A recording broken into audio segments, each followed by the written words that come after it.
juga ya nanti ya bertugas selektif juga begitu. Ya, memang haknya setiap OAP punya hak ya, untuk bisa duduk menjadi wakil kita di DPRP maupun juga di DPRK kabupaten kota. Tetapi kan ada prosesnya.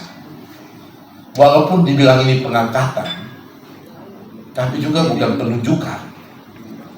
Ya, diangkat ini bukan berarti ditunjuk. Gitu. Kalau ditunjukkan bisa dari sini kita bilang saya siapa mewakili siapa. Kalau pergi mewakili kita, ini tidak. Harus ada prosesnya.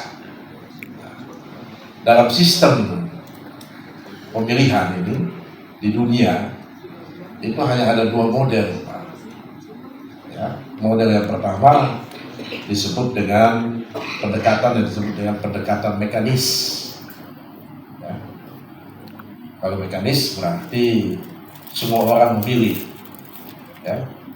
Basisnya adalah individu.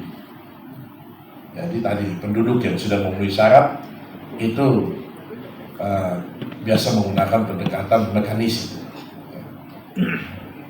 Setiap orang punya hak suara untuk memilih wakilnya. Ada juga model yang kedua, namanya model organis.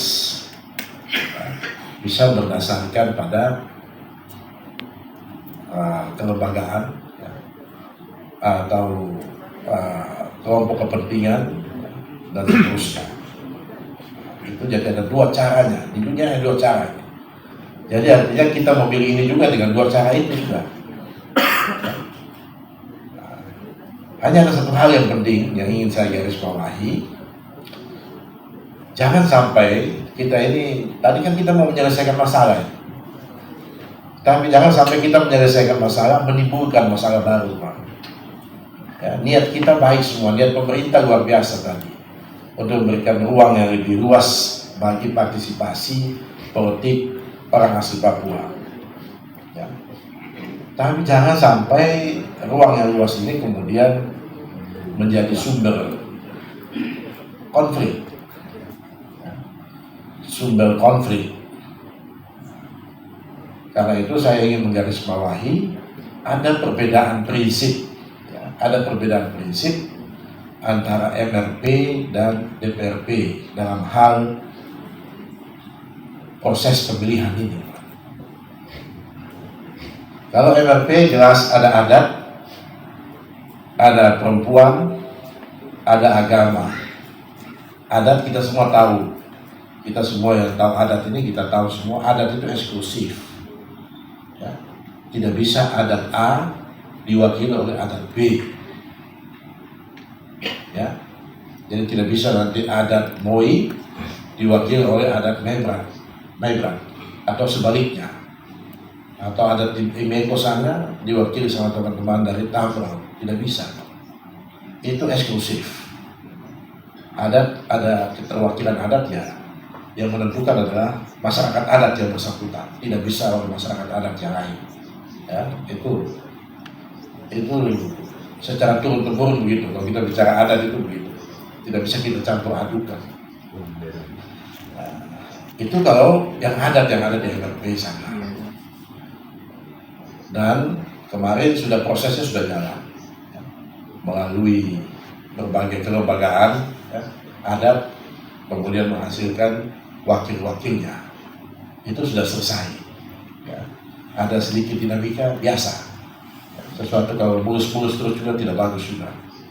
Jadi harus ada dinamika supaya kita belajar apa yang harus kita perbaiki ke depan. Tapi yang ini Bapak Ibu ya, yang ini bukan mewakili adat ya. Ini mewakili OAP. Jadi tidak dibatasi oleh tadi itu kultur yang sempit itu. Artinya kalau di Tambrau misalnya Pak Bupati, ada orang Papua yang bukan orang Tambrau, tetapi dia punya komitmen, dia punya kemampuan luar biasa. Selama ini dia sudah banyak berbuat untuk Tambrau sana. Kenapa tidak? Dia bisa dipilih mewakili Tangau. Dan jangan lagi kita bikin kota-kota kali Pak. Ya. Di kota sini ya, tidak harus semua orang Moi. Ya, ada tokoh-tokoh intelektual ya, Papua yang ada di sini, yang banyak suku Papua yang di sini. Kalau dia selama ini punya komitmen, ya, punya kepekaan, punya kepedulian untuk kepentingan OAP, selama ini dia nyata-nyata memperjuangkan hak-hak OAP, walaupun dia bukan orang Moi, kenapa tidak kita masukkan dia di dalam DPRK atau DPRP mewakili nanti wilayah ini. Ya. Hadir mewakili Kementerian Dalam Negeri, kemudian BP3 OKP dan anggota Forkopimda dan Bupati Wali Kota se-Provinsi Papua Barat Daya dengan resmi akan membuka sosialisasi Permen Peraturan Menteri Dalam Negeri nomor berkat dari Tuhan Yang Maha Kuasa. Dengan resmi kita membuka acara sosialisasi ini.